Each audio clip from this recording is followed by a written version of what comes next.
Today we're going to do a little shootout between Luminair 4 and the Blackout app. Now both apps, as you probably know, are designed to use an iPad to wirelessly control your lights on the set using DMX. But they are pretty different apps. The look, the feel, the usability, they're both quite different.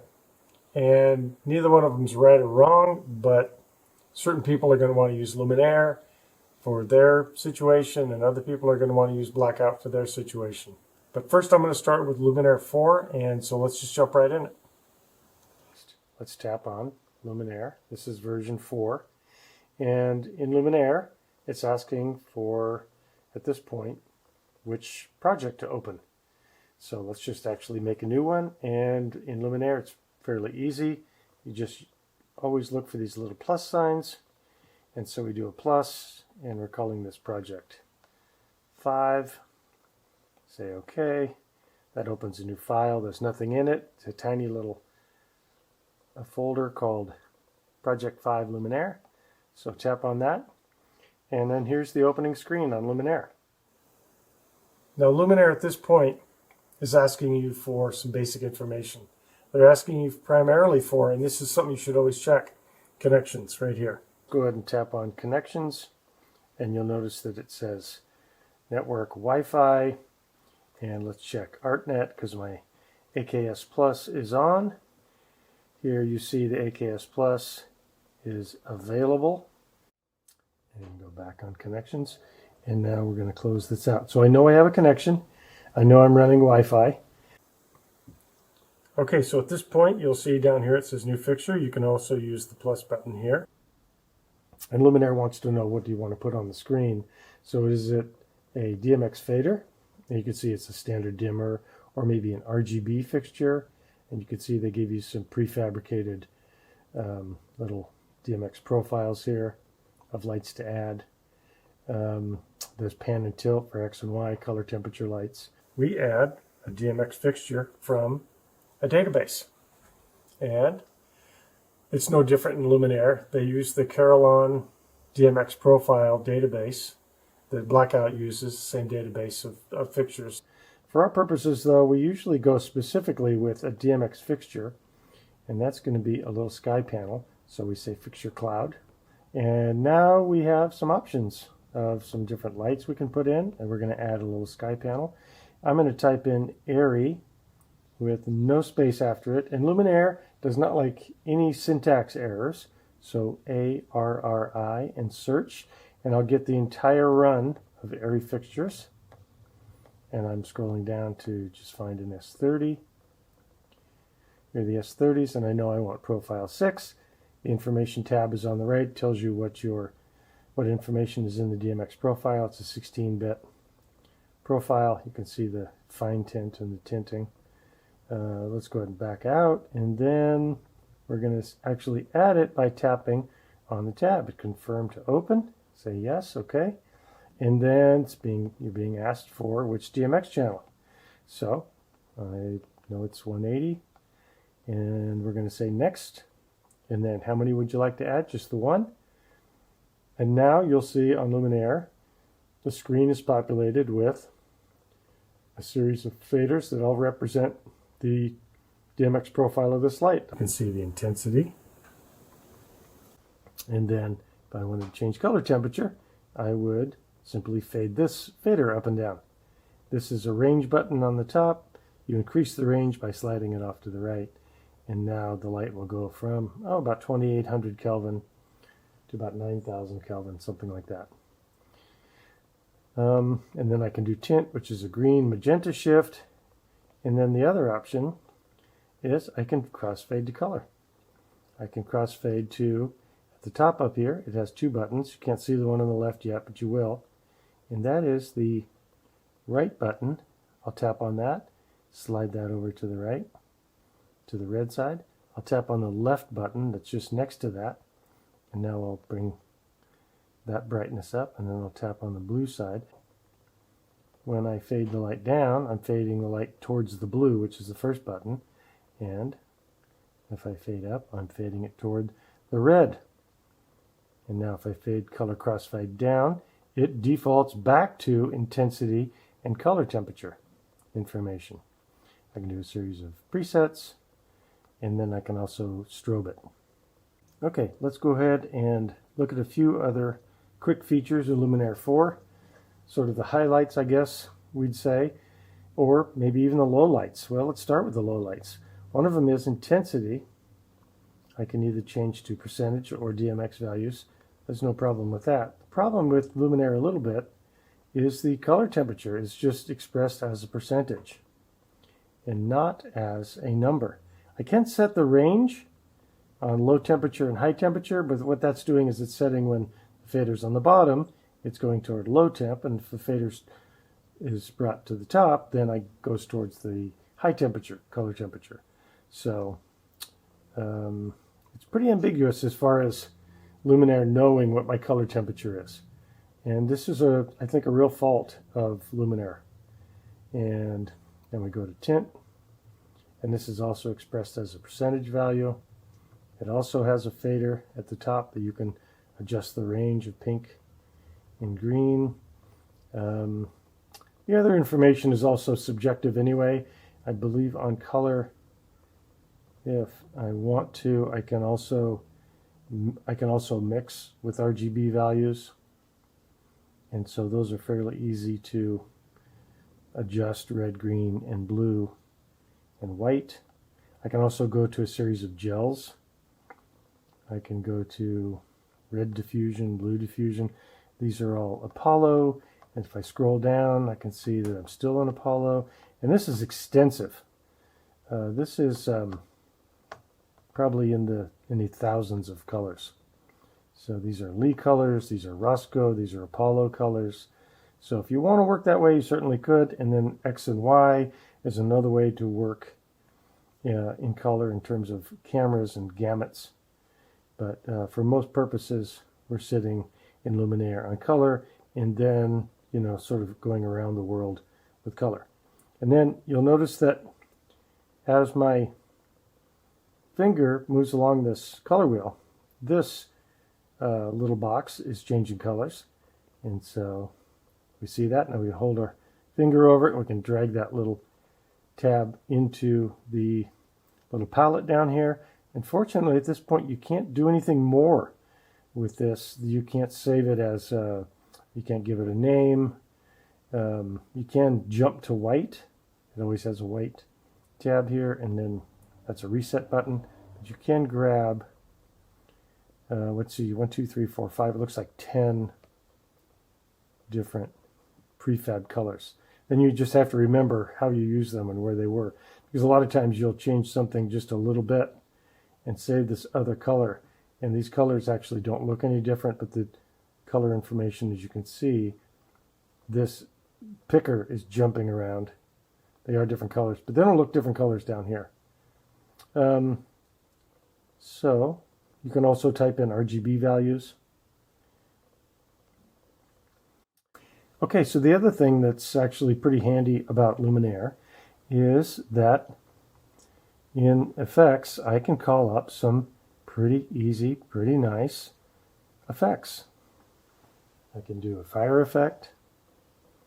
I can do an oscillator effect and different types of oscillation. I can adjust the intensity, which they call amount, and low, and the rate at which it does it, and the offset. That's right down here in the FX. And I have to say, I used this just last week when I had to very quickly set up in the background of a shot at a fireplace, and the fireplace was covered with a soot, like a black soot along the back wall. And it was right behind talent. So I was like, I can do a little fire effect on that. I put up an ETC Leco and, you know, push that little bit of orange color on the back wall of where that orange soot was on the wall of the fireplace, in the fireplace. I was able to do just a little dance of light in there. It looked really nice. It's a quick way to give an effect. But down on the bottom of the screen on Luminair, you have a plus sign, and that plus sign is where you add a scene. So let's add a scene. Let's just call this first one. Let's call this, we tap on it, we can tap on name, and we can delete that. I'm going to call this darkness. I always use my first button as the darkness button, and that should have no intensity or almost no, shouldn't have any values, I always thought, using Luminair. So I know that I can reset back to darkness. But now, if I tap again, this darkness preset, this scene, is cloned over into this next tab. And now this next tab is active. So if I bring up the faders here, and I do a change up, and I change my colors, now it's automatically being saved in here. And if I want to clone that, I can clone that again. Let's go back to here. Let's rename this one. We're going to call this Flash. And let's name this one Flash 2. Okay, so now I can recall my scenes and how they might have been different, and I can adjust them. So now you can see if I tap on 1, there's one setting, 2, there's the setting, and 3. Fairly easy to set those. And then what I can do is tap on them, and then there's 3 little dots here. Tap on those and then say lock scene. That scene now, if you do try to change the settings on it, up comes a screen that says the selected scene is locked. Do you want to unlock it? And you can cancel or say okay. I always recommend as soon as you're done with the scene in Luminair to go ahead and lock it. The other way to lock it is just to hold down, and then a lock comes up like that. You can also edit blind. That just means you're editing. It's not going to be seen on the set. So there's a pretty good overview of Luminair and how Luminair functions.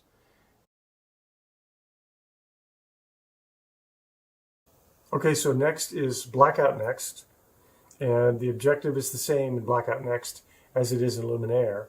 It is to add fixtures. We call it adding fixtures in Luminair, and in Blackout we just call it patching. And then when you come back over to Luminair, we create scenes. In Blackout we create looks, and then in Luminair we do sequences, and in Blackout we do the same thing, we do sequences. But there's a granularity difference in the two programs. And let's start on the iPad. I'll start a new project and we'll show you how it works. Okay, let's tap on the Blackout Next tab. Let's create a new project. The project name is going to be called S30s. Let's save that project and let's open that project. Let's create a new location, and the new location is just going to be called Shop. And let's save that. Okay, now on the right hand side you're going to see it says there are no fixtures. Tap to add fixtures, or what we call patching.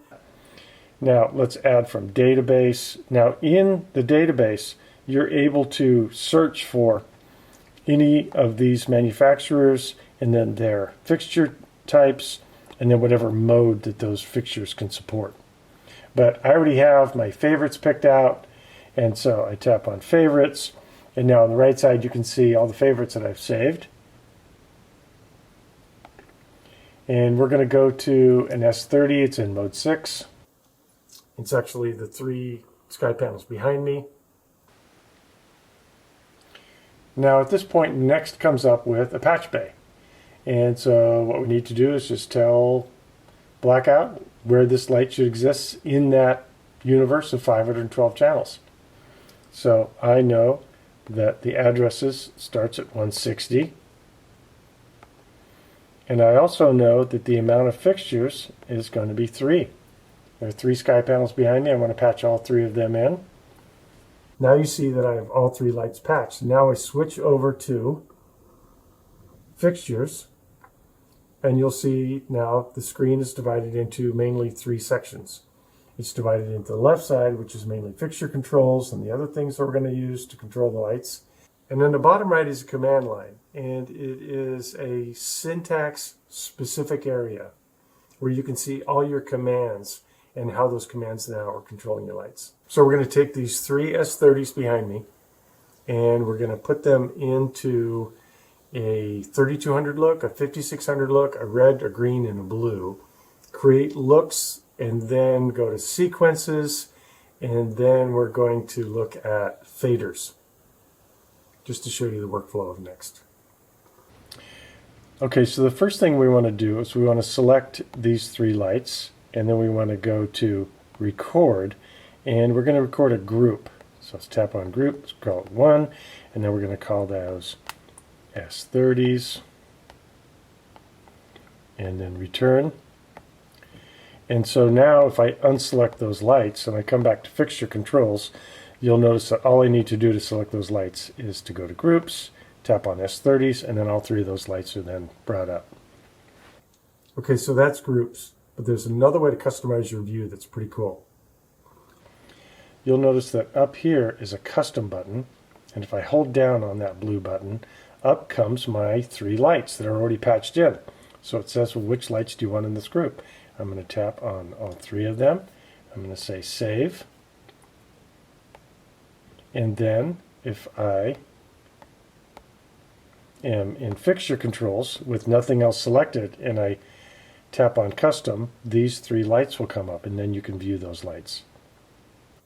The reason why groups and custom view is so important is if you have a big show or even a medium-sized show, it gets pretty busy to look at on the right side, try to figure out in pill view or in table view, or if you're scrolling in table view, to find where your lights are. So, I mean, I think grouping is a great way to go, and it just simplifies things quite a bit.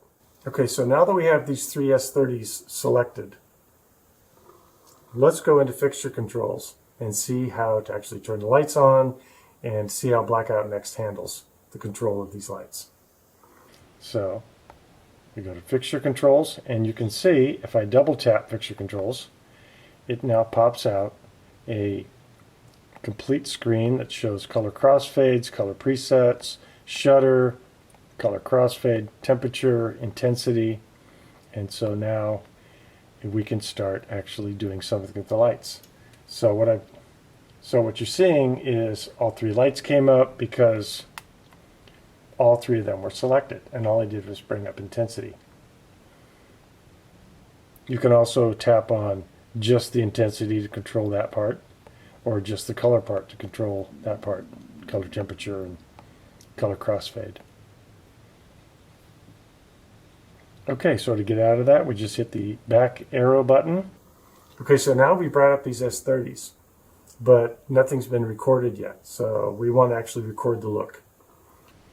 So what we can do is just tap on record, and up comes a screen. You can either call it a look, a favorite, an effect, or a group. So we're already highlighted on look. It's look number 1, and we're going to call this 3200. And let's save that. So now that we've created this look at 3200, what we want to do is see if that look is actually functioning. You'll notice now I'm in fixture controls, and I've turned off those three lights. So if I come up to looks, I can now tap on that look at 3200, and now the lights have come up. So that look is recorded. It's called 3200, and let's create another look at 5600. So we go over to fixture controls, and we go to groups, and we select that group, and then we say fixture controls, since all of them are selected. Let's create the same intensity, but our color temperature now is going to be at 5600. And let's now say record. We're going to create a look. It's called look 2, but we're going to call this 5600.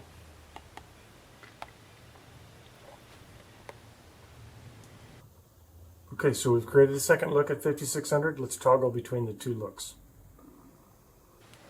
So we come up to looks, we go to 3200, and I see my lights are at 3200. I tap on 5600 and the lights have changed. Might not be obvious to you because of the camera and everything, but the lights have changed. So now I have two looks.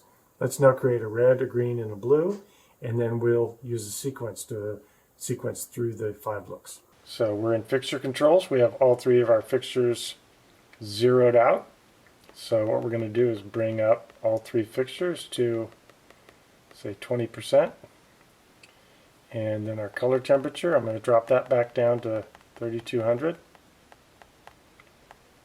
And then I'm going to switch over to the color mode, and I'm actually going to double tap on fixture controls, and I'm going to see, I'm going to color crossfade over. I'm going to bring my saturation level up, and here's our first look. It's red. Now, according to the app, I'm color crossfaded all the way over to red, and my saturation is all the way up. But there's still a white in this light that I need to find and I need to get rid of. Let's take a look at how we get rid of that. We're going to tap back. We're going to go to table view, and now each light is broken out into its table view. And you'll notice that I have a white gun in here. And so I'm actually going to use my command line to zero that out. Okay, now at this point, all 3 of these lights are red. So now we want to record a look. So we do the same thing. We hit record. We say it's a look, and we're going to call this one red. And save. And now you can see on the bottom left that I now have a red look. Okay, so we're going to do green and blue. Let's see how that goes. So the next thing is to go back to fixture controls, groups. Let's see in pill form that I'm selected here. And now what we're going to do is we're going to go and go into color mode, tap that out, and we're going to bring our color wheel over to green. Okay, so now you can see the lights are green. We tap back to get back out of that screen so that we can get to our record button. And let's record a look that is look number 4. This is going to be green.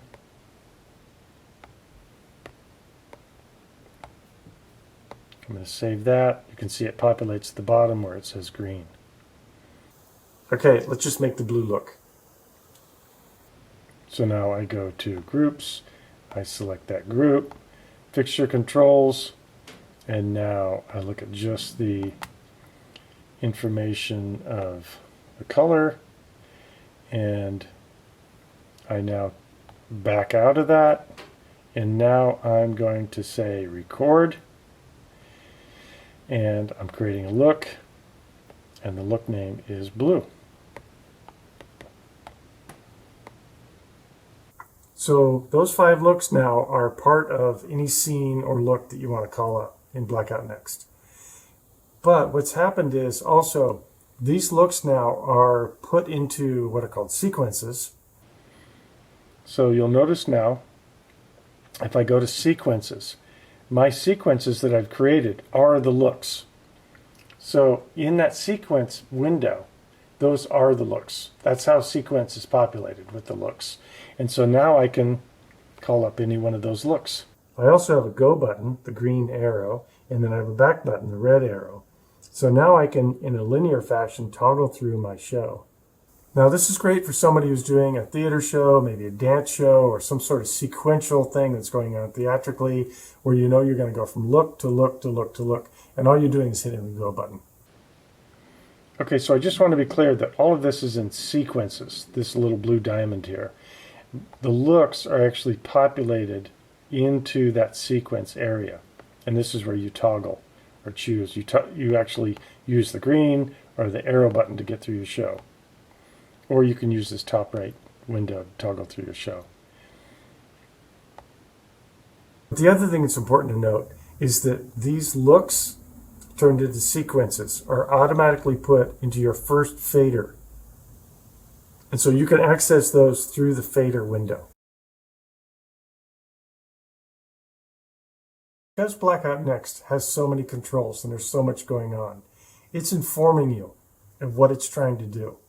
And it does it, though, in a way that you might not be paying attention to, and that is that it changes the color of the numbers to tell you how it's been modified, if it's gone up in value or down in value from another look, if it's in fixture control mode, or if it's in look mode or sequence mode. Okay, so usually in a shootout, somebody's going to die. But I don't think that's the case here. I think the two programs are so different, and the people who are going to use them are different. For instance, in Blackout Next, gaffers and board operators are going to love this, because somebody like myself, I want to know what my color temperature is. I don't want to just bring up a simple fader and then create a scene. If I'm creating a look, or I'm creating favorites, or I'm creating macros, I need to know the granular values of this, especially if the DP asks me, hey, can we put this light at 2850 Kelvin or whatever? I know where that is in Blackout Next. In Luminair, what I have is just a series of scenes at the bottom, and then sort of an analog fader that you bring up to control and automatically record down to those scenes.